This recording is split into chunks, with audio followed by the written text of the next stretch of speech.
ketika kita merayakan Natal. Waktu kemarin beta pimpin Natal di salah satu unit di jemaat, ada hal yang menarik sekaligus lucu, seru gitu. Anak-anak bakar lilin, jadi bakar lilin mulai dari ujung sebelah situ, yang situ bicara, di sini juga bicara. Tapi di situ bicara karena nasnya memang mesti dibaca, yang ini bicara supaya jangan lupa gitu.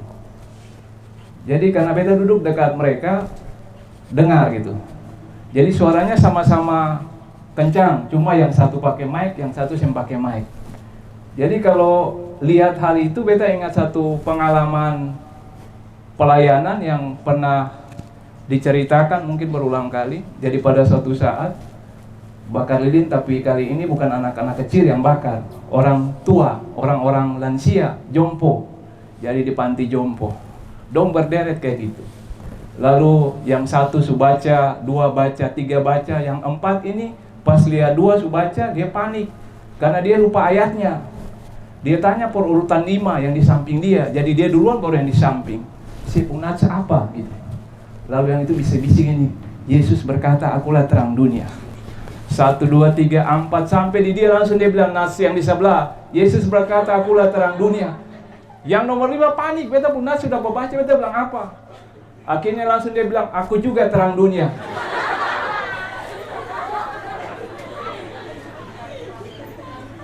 Rekan-rekan yang dikasihi oleh Tuhan Yesus Kristus, pengalaman Natal itu mau mengajak kita untuk melihat bahwa Natal ini kalau di bulan Desember, kan semua orang merayakan Natal.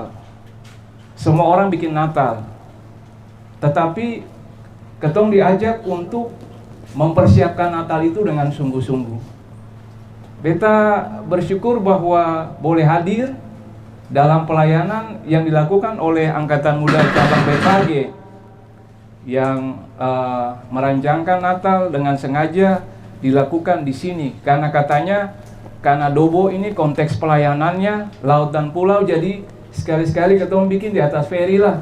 Meskipun ketong berdoa cuaca bagus tapi cuaca kurang bagus, jadi kayaknya ketong tetap sandar di pelabuhan kan baik? Iya. Sebab khawatirnya kalau ketong sandar di pelabuhan, ketong lapas 10 menit, 12 menit, beta khawatirnya bukan tamang-tamang yang pusing, beta juga pusing, saya tahu siapa yang menghotbah gitu. Iya. Ketong belajar dari pengalaman orang Majus, jadi orang Majus ini orang pintar. Kenapa? Karena lihat bintang langsung tahu. Jadi orang pintar. Ketong seringkali berusaha untuk menjadi orang pintar, belajar tuh. Yang selesai SMA mau kuliah, lalu kemudian yang S1 mau S2 dan seterusnya. Jadi ketong selalu mengembangkan diri, katakanlah seperti itu. Nah, orang Majus orang pintar. Orang Majus juga orang kaya. Tadi dari persembahan dikatakan bahwa ada emas, mur, dan kemenyaan. Barang-barang ini cuma dimiliki oleh orang-orang kaya. Orang biasa-biasa yang memiliki itu.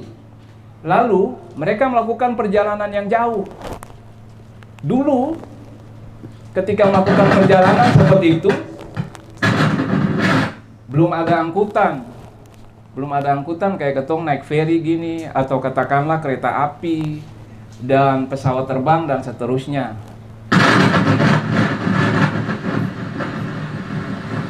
Paling top naik unta gitu, ya. Tapi untanya juga bukan unta racing gitu. Jadi kalau motor pakai knalpot racing, untanya sih bisa racing. Oh, enggak. Unta biasa-biasa saja. Itu karena mahal juga, saya bisa lakukan perjalanan sendirian. Jadi kesimpulannya dong ini pintar, lalu kemudian orang kaya, lalu orang terpandang berpengaruh. Nah, pertanyaan yang muncul bagi ketong begini, orang-orang kayak gini kurang apa gitu kan? Bukankah dalam hidup ini ketong kejar itu? Sekolah supaya jadi pintar, betul, ya. Meskipun sering-sering bolos mau jadi pintar tetap, toh? Ya. Banyak di sini kan yang jaga bolos ya, betul sih. Betul. Mengaku dosa saja. Ya. Karena yang khotbah juga pernah berdosa yang sama gitu. Jadi ketika ketong belajar, ketong mau jadi pintar satu. Ketong juga ingin supaya ketong memiliki kelimpahan atau kesejahteraan. Ya, uang bukan menjadi tuan bagi ketong, tetapi uang itu bisa menjadi sarana untuk membuat ketong sejahtera dan orang lain sejahtera. Kan seperti itu. Jadi itu pun ketong kejar. Saya percaya banyak orang bekerja lembur, banyak orang bikin usaha kiri kanan, bahkan sekarang usaha online itu marak untuk dapat apa? Dapat uang. Banyak YouTuber muncul itu untuk dapat apa? Iya, tapi kalau ketong pelayanan. Jadi uang itu juga merupakan sarana untuk membawa kesejahteraan. Jadi dikejar oleh banyak orang. Terpandang, orang terpandang. Semua orang ingin jadi orang yang terpandang. Orang terpandang artinya disegani. Orang itu adalah orang yang katakanlah punya pengaruh. Nah, hal-hal ini dimiliki oleh orang Majus, tapi kenapa mereka kemudian meninggalkan semua itu, meresikokan kehidupan mereka untuk sesuatu yang mereka belum tahu. Perjalanan di padang gurun adalah perjalanan yang berbahaya, beresiko, bisa mati gitu. Taruhannya nyawa. Kalau ketong lihat dari awal, konyol ini. Ini sesuatu yang bodoh, ketong bilang begitu. Tetapi kenapa mereka mau? Saudara-saudari, ketong bisa memahami ini cuma dari sudut pandang iman. Sudut pandang iman. Sudut pandang iman mengatakan begini, dalam hidup ini ada hal-hal yang utama tadi. Kepintaran, ketong butuh. Orang percaya kalau bodoh jangan jadi orang percaya deh, bikin malu-malu Tuhan gitu. Jadi orang percaya memang mesti pintar, supaya kalau pintar berdampak gitu. Tapi kalau orang percaya bodoh mau berdampak apa gitu, yang ada ditipu-tipu kiri kanan tuh. Iya. Jadi orang percaya mesti pintar. Kadang-kadang dong bilang, ya cukup pelayanan saja, saya yang perlu pintar. Salah.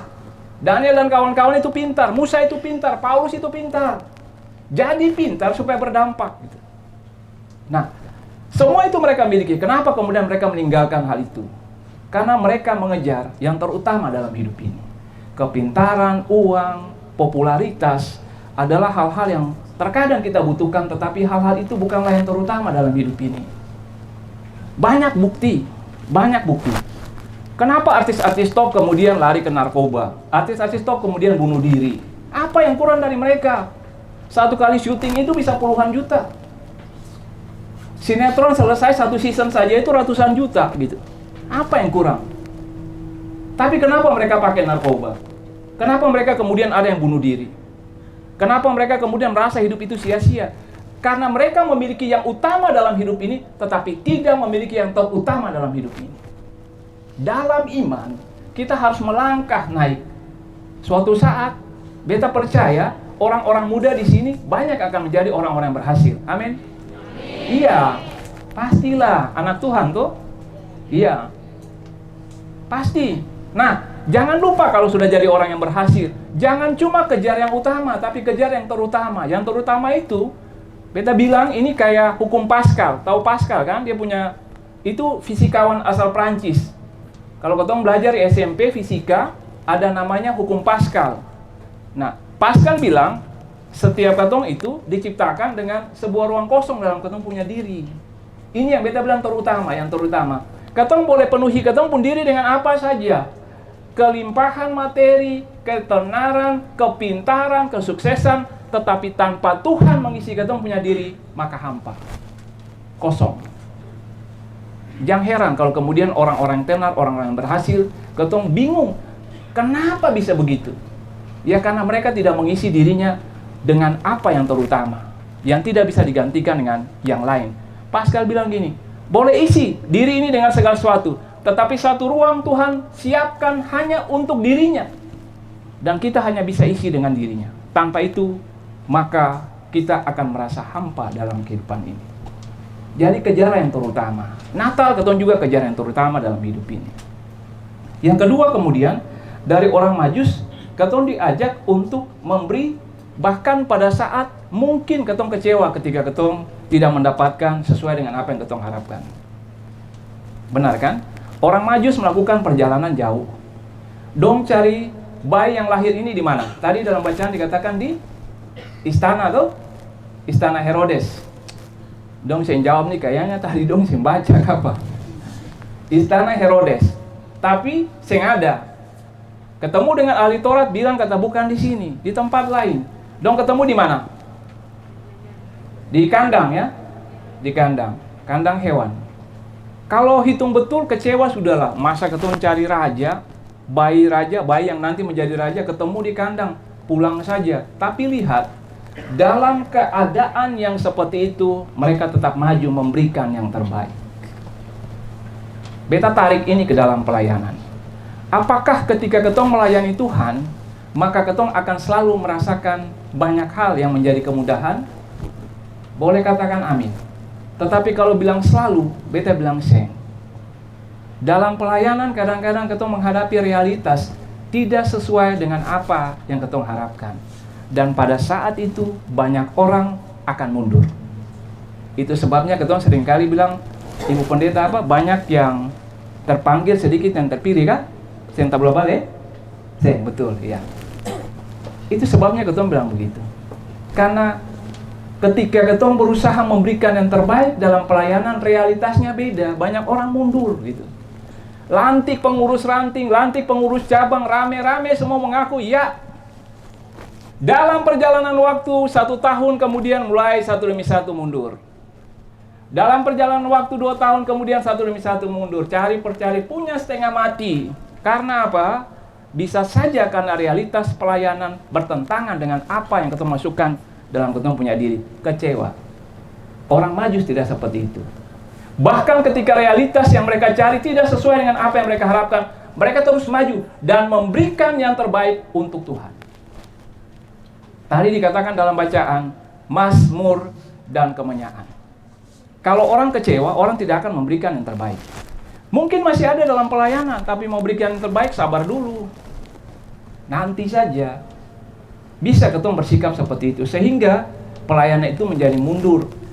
Karena tiap-tiap orang, karena kecewa, menahan diri untuk memberikan yang terbaik dalam pelayanan. Padahal, menyatakan diri bersedia untuk melakukannya. Nah, ketika kita menemukan realitas seperti itu, belajar dari orang Majus, kita justru mesti maju dan terus memberikan yang terbaik. Karena tantangannya ada di situ. Rekan-rekan, saya ingin mengajak kita untuk sejenak merenung tentang kehidupan kita di sepanjang tahun 2021. Mari ketong lihat ke belakang. Dari Januari sampai dengan Desember ini. Hal-hal baik apa saja yang Tuhan sudah lakukan dalam hidup ini? Ada? Ada kan? Ada hal baik yang Tuhan lakukan? Banyak. Ada banyak. Ingat satu saja. Lalu syukuri itu. Kenapa mesti disyukuri? Seringkali ketong lupa bersyukur karena ketong hidup di zaman yang instan. Dulu kalau ketong minta uang untuk kuliah, ya, seng langsung transfer. Dulu pakai apa ibu? Wesel kan? Wesel pos. Wesel pos Bung Hans Wesel. Wesel itu ketong mesti pergi di kantor pos baru ketong uangkan akang. Baik kalau kantor pos langsung buka. Wesel kadang-kadang datang bisa terlambat. Nah, dalam hal-hal ini, rekan-rekan yang dikasihi oleh Tuhan Yesus Kristus, ketong mesti melihat bahwa dalam pelayanan itu seringkali ketong tidak bisa untuk mengharapkan segala sesuatu berjalan dengan baik. 1, 2. Ketong tetap mesti memberikan yang terbaik bahkan pada saat keadaan itu tidak baik. Jadi ketong memberikan yang terbaik itu dengan yakin bahwa segala sesuatu yang ketong berikan itu nanti tidak akan percuma. Tidak akan percuma. Iya. Tidak akan percuma. Kenapa dikatakan tidak akan percuma? Karena orang Majus tadi dikatakan dalam pembacaan kita, mereka kemudian pulang dengan hati yang bersukacita. Iya. Rekan-rekan yang dikasihi oleh Tuhan Yesus Kristus, ketika dibilang bahwa hal yang terakhir sesudah orang Majus menyembah atau memberikan persembahan yang terbaik, berarti kita diajak untuk melihat tadi, beta bilang, ketong lihat hal-hal yang baik yang Tuhan kasih. Ketong syukuri akang. Kadang karena ketong ini hidup di zaman yang instan, jadi kadang-kadang ketong ini selesai satu masalah, ketong melompat ke masalah yang lain. Jadi ketong lupa bersyukur untuk apa yang Tuhan sudah kerjakan. Jadi ketong mesti ingat itu. Ketika ketong mengingat itu bahwa Tuhan baik, kita mengajak ketong untuk ketika ketong berani merayakan Natal di tempat yang megah ini. Saya mau kasih bocoran kata berapa dana yang dibutuhkan untuk ketong merayakan Natal pada malam hari ini. Tetapi sangat disayangkan kalau kemudian ketong merayakan Natal sebagai sebuah kebaikan Tuhan, lalu ketong kemudian saya mengambil sebuah tindakan yang paling penting. Karena Natal adalah ketong merayakan Allah yang memberikan dirinya kepada kita. Berarti ada respons yang mesti ketong berikan juga kepada Allah. Ketong tadi sudah bilang, kebaikan Allah itu begitu banyak dalam hidup ini. Ketong pegang satu saja. Jadikan itu sebagai sebuah hal yang sangat luar biasa. Lalu itu akan mendorong ketong untuk berkomitmen. Nanti di akhir, ketong tetap lakukan akta itu kan? Tetap lakukan akta yang tadi yang ketong bilang. Di terakhir, iya. Jadi, ketong berkomitmen atas kebaikan-kebaikan Tuhan itu. Ketong berkomitmen satu atau dua hal yang ketong bisa lakukan sebagai tanda bahwa ketong juga memberikan diri kepada Tuhan. Entah mungkin ketong bilang gini, Tuhan, karena Tuhan terlalu baik bagi saya, beta mau berkomitmen untuk mengenal lagi pribadi Tuhan lebih baik. Dengan lebih sering membaca firman Tuhan, lebih sering meluangkan waktu bersama-sama dengan Tuhan. Luangkan waktu dengan pacar saya bisa berjam-jam. Baru ketemu, sampai rumah, WA. Jam pukul 1 masih belum cukup. 2 jam lah sayang gitu. Jam 3. Pagi hari buka mata, langsung pegang HP lagi. Sayang, sudah bangun belum? Bagaimana dengan Tuhan? Nah, jadi ketika ketong berani merayakan Natal dengan kemegahan seperti ini, ketong juga mesti berani berkomitmen pada Tuhan. Pegang satu komitmen yang ketong bilang di dalam hati, Tuhan, beta mau berkomitmen buat Tuhan untuk ini. Nanti pada saat akta yang ketong lakukan, katakan itu dalam hati. Tuhan kan ada dalam ketong pung hati, betul kan? Tuhan mendengarkan ketong suara hati, dan Tuhan menghargai apa yang ketong komitmenkan untuk Tuhan. Jadi pada saat Natal, ketong belajar ada pengalaman-pengalaman Natal itu yang mendorong ketong untuk kemudian mengambil sebuah keputusan penting. Berkomitmen juga memberikan yang terbaik bagi Tuhan. Karena Natal bukan tentang kita, tetapi tentang Tuhan.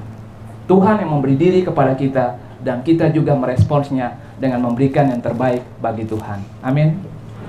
Sebilang amin, jadi ketong amin. Ya. Ketong masuk dalam satu dulu sejenak.